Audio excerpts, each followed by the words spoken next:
Hey, this is Russ again, the author of The Estate. And at this point, we're getting to go into chapter 3. A recap for chapter 2 was basically Anna and her boss are having an interview about purchasing an estate. Anna, evidently from her insurance settlement, she has enough money to buy an estate. The interview process is pretty interesting. So get comfy, get grounded, grab your favorite drink, and let's go on to the next chapter. Chapter 3, The Estate. Anna was relieved to see Franklin remove the earpiece. Big Brother was no longer listening. She summoned Roger into the room. Later, when they were alone, Anna would tell him about the panel and the odd questions they asked. Thanks for joining us, Roger. We have accepted Anna's offer and the paperwork is in motion. I'll arrange for a walkthrough before we finalize everything. You should set up a home inspection, but I'm confident you'll find the estate in pristine condition. Now I'll tell you a little more about the mansion and answer any questions you both may have. While Anna felt some relief, she also had new trepidations about what other surprises awaited. She hated surprises. Franklin began. The estate was built in 1910, and the infrastructure has been modernized in recent years. There will be no roof leaks or power outages. Maintenance and groundskeeping contracts will be formalized and explained in the contract. He paused, collecting his thoughts. The Sumner family immigrated from England in the early 1900s. They started a small steel mill in Stroudsburg, Pennsylvania, which grew into a major supplier to New York City developers. Sumner Steel grew like the skyscrapers of Manhattan. City life wasn't their style, so they bought this wooded tract of land and built a large steel frame home. A top New York architect designed 864 Clark Street. And actual Sumner steel was used in its construction. Harold and Nora Sumner were the first of several generations to live here. Little has changed over the years, as each occupant saw the house as a future antique. The website highlights the features, and you'll enjoy exploring the subtle details when you move in. Franklin cleared his throat and cleaned his glasses. I digress. May I offer you a cup of tea before I continue? I have a pot of Earl Grey ready. They all had a cup of tea, and both Anna and Roger felt more at ease. Anna wondered if they were cutting into Mr. Franklin's afternoon nap as she smiled to herself. Roger wondered if the tea was drugged. Franklin continued. Harold and Nora moved in with their 3 children, 2 boys and a girl. Tragically, their daughter died of cholera. Sons, Joshua and James, fought in the First World War, and only James returned. James married and had a daughter, Miriam, in 1920. After his parents passed, James inherited Sumner Steel and lived on the estate. Anna raised her hand, prompting Franklin to pause.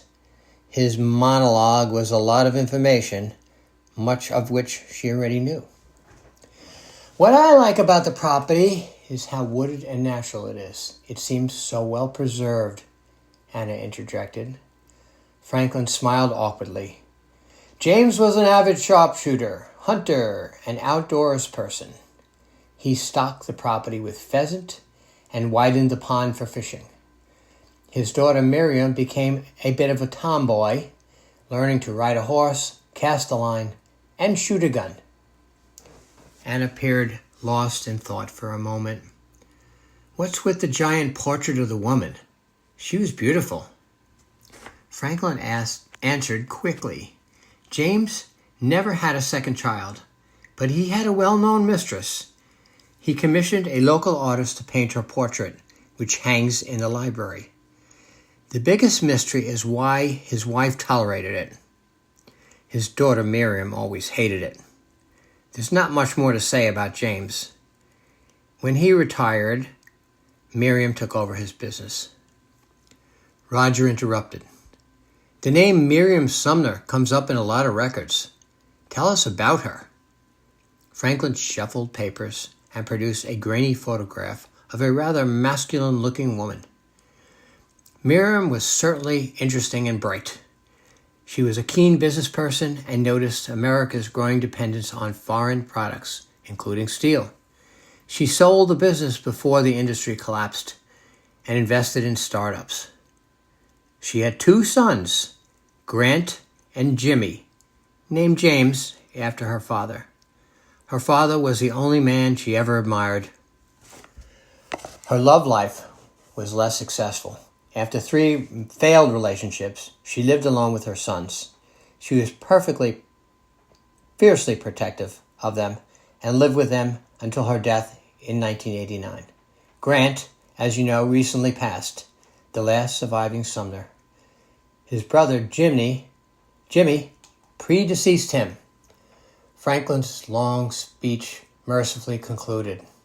Thankfully, he didn't notice Roger yawning. It was a lot to follow. Anna hoped there wouldn't be a quiz. Well, Anna and Roger, that's the basic history of 864 Clark Street. Much about the family can be found in the home or the local library. Miriam and her sons were meticulous about preserving its past. Do you have any questions? Anna and Roger were feeling a bit wiped out. Anna wanted to go see the cherry blossoms, and Roger just wanted to go anywhere. Anna had many questions, but she wasn't sure if Franklin could answer them. She suspected that the panel could, but they were offline now. At least she hoped so. She wished she could just cuddle with Roger in some quiet place. She turned to Roger. Do you have any questions? Roger hesitated. No, nothing specific. Anna turned back to Franklin. We need to process everything from today. I'll text you if anything comes up. I have your card. Thank you, Mr. Franklin. I'm excited about being the next owner of 864 Clark Street. She paused. Wait, I have one more question. Did anything terrible ever happen in the house? She immediately felt a little embarrassed, thinking she had watched too many slasher movies. Franklin stood up. No, Anna, nothing terrible. Then he looked at Roger. That I know of, he added with a kidding smile. He extended his hand, and off they went. Roger and Anna enjoyed the reflecting pool and the cherry blossoms, though it was bittersweet for Anna. She remembered running through this area so many times. She told Roger about the listening panel and the background check. He wasn't surprised. The whole thing seemed a little odd. They small talked for a while, but Anna seemed distant. Roger noticed. What are you thinking? He asked. Anna sighed. My head is spinning right now. So much going on. And it's a lot of stress. Yes, I know it's good stress. I'm excited about the house, but I'm also having post-purchase anxiety. Did I do the right thing, Roger? Roger escorted her to a nearby park bench, lifted her out of her chair, and sat beside her. Anna, in situations like this, I try to slow down and listen to my inner voice. When I do that, I always end up making a good decision. What is your heart telling you? Anna was slow to respond. My heart says this house is exactly what I want and need right now. It's a change that I'm fearful of. This time, I chose the change. The last change was forced upon me by a Mack truck. I'm sorry, Roger. It's been a day. Take me home. Roger held her hand. You are the strongest woman I know. Anna sat quietly for a while, then looked into Roger's eyes. It must have been incredibly hard to lose your wife, she said. Roger looked away. Anna knew about his loss, but he always avoided talking about it. He wanted to be 100% positive with Anna, who was in a battle of her own. This time he thought it might be good for her to focus on something other than herself. Yes, it had been hard. She was right. Roger looked at the horizon across the pond and spoke softly as his eyes darkened. It was like a tidal wave. It hit me, and I was powerless to swim against it. I was drowning for a while, then I pulled myself out. I loved her deeply. Grace was a good, kind person who always put others first. She was as strong for me as I was for her, and even as her life slipped away, she told me she was a greater person for having me in her life. She told me to go on, do good things, live again, love again. Love is unlimited, she always said. And she told me I would never really lose her. She would be in the cool breeze, in the stream, in the stars, and in the raindrops touching my skin. Roger started to tear up, and Anna reached out to pull him close. At that moment, a sun shower began. Anna and Roger looked at each other, both crying and getting wet, then laughing joyfully. Raindrops? Roger jumped up. Let's get back to the car before your wheels rust. I'm going to push you fast, okay? Go for it, Roger. But easy on the turns, Speed Racer. Anna smiled. I don't want to end up in the water. Anna couldn't help glancing at Roger as he drove her home. She felt so comfortable with him. I could love this man, she thought. Roger must have sensed her thoughts. He reached over and gently touched her hand.